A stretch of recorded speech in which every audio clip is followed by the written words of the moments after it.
Kaya ang housemates mo. Gusto ko, bilang ama-amahan sa iyong mga housemates, ikaw ang unang magparamdam ng diwa ng Kapaskuhan. Gusto kong gumawa ka ng isang native na Christmas tree. Bago mag-umaga, ay nakatayo na sa loob ng bahay ang Christmas tree mo. Para paggising ng mga housemates, ito ang una nilang makikita. Kwentuhan mo nga ako tungkol sa pamilya mo. Nanay ko po, widow na po siya dahil pumanaw na po ang aking ama. Dahil po yun sa kidney failure. Anong klaseng relasyon ba meron ka sa tatay mo? Yung relationship ko naman po sa tatay ko, kahit yung mga maliliit na moments, yung mga kakonting moments namin together,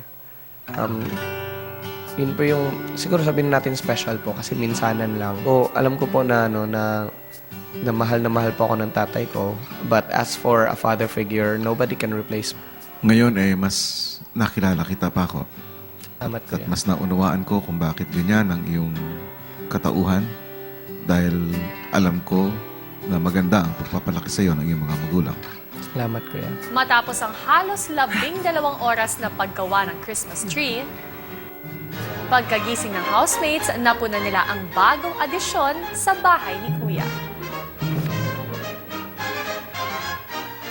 May kabigatan, wala naman tayong kinakayanan.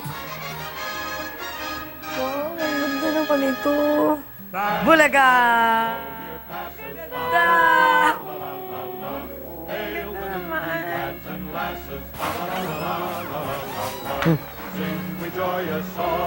Merry Christmas! In fairness talaga sa'yo, Paco, good job. I'm sure mas lalo niyang ma-feel ang Pasko. At eto naman ang mga dapat niyong abangan sa PBB Only 9.